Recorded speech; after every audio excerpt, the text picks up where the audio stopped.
Right, this is the last bit of this chapter. And I was just talking about what happens when this third party suffers loss and how they deal with it.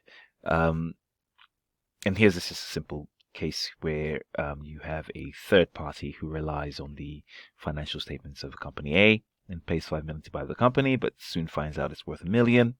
And so it's suddenly lost 4 million. So the case I was talking about was this classic case here. That's a good one to use.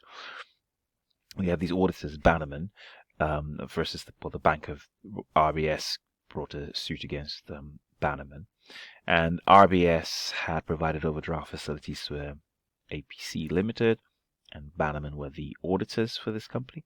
And APC were required to send a copy of their accounts to RBS.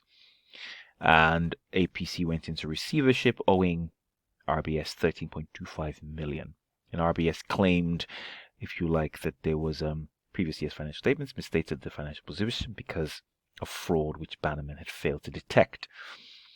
And RBS had relied on Bannerman's unqualified opinion, and therefore Bannerman were therefore negligent.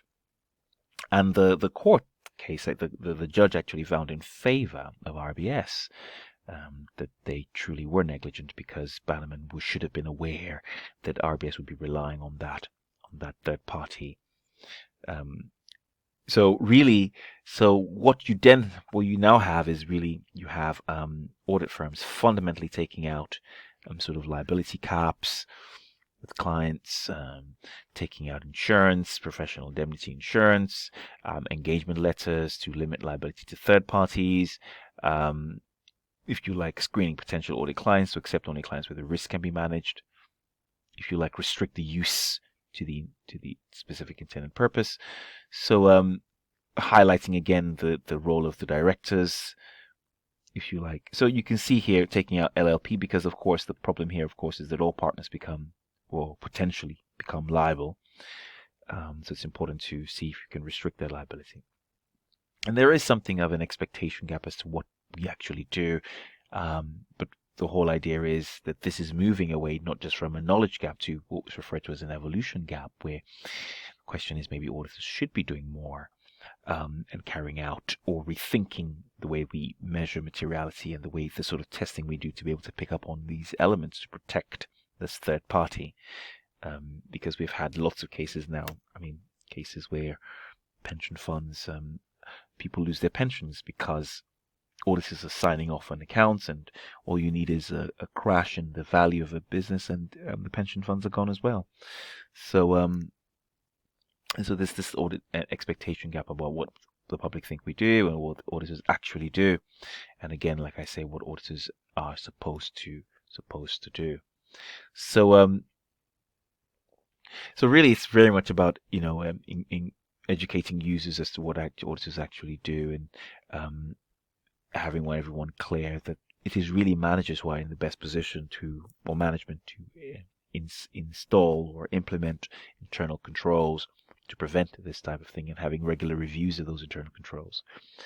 And it's possible that if you want audits to be looking for fraud and error, then it will require more work and more time and more money, definitely. And that's sort of the point there. And of course, increasing communication between the auditors, if you like, and all these relevant third parties, so that we're aware of those responsibilities.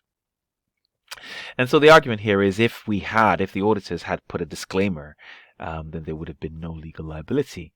So generally, we now notice, again, although this raises another point about as to the value of the audit report, if you are putting in there that this report is made solely to the company's members as a body, our audit work has been carried out, so we might state to the company's members, and we do not accept responsibility to anyone other than the company, if you like. And so you now see people asking the question as to, well, what is truly the value of an audit report if the only people that can rely on it are the shareholders?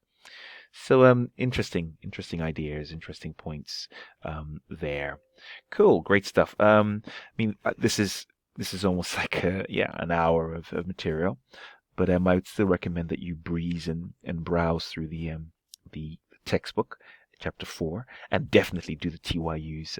I'll be sort of trying to set some of those TYUs up for you to hand in for me to mark. Cool, great stuff.